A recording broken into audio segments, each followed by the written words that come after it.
राज्य मागासवर्ग आयोगाच्या सूचनेप्रमाणे जिल्ह्यात दिनांक 23 ते 31 जानेवारी 2024 या कालावधीत मराठा समाज व खुल्या प्रवर्गाचे प्रत्येक गावात जाऊन घरनिहाय सर्वेक्षण करण्यात येणार आहे।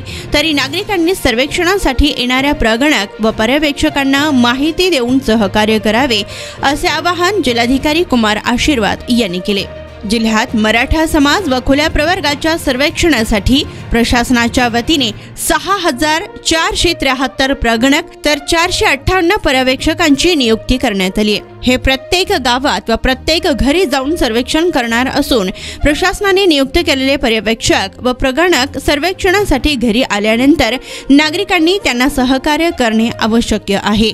तालुकानिहाय प्रगणक व पर्यवेक्षक यांची संख्या पुढील प्रमाणे: उत्तर सोलापूर 231 व 16, बार्शी 921 आणि 56, दक्षिण सोलापूर 344 आणि 24, अक्कलकोट 582 आणि 39, पंढरपूर 1150 व 74, मोहोळ 525 आणि 37, माढा 698 व 51, करमाळा 500 व 34, मंगळवेढा 499 व 42, तर सांगोला 450 आणि 32 व माळशिरस 573 आणि 53।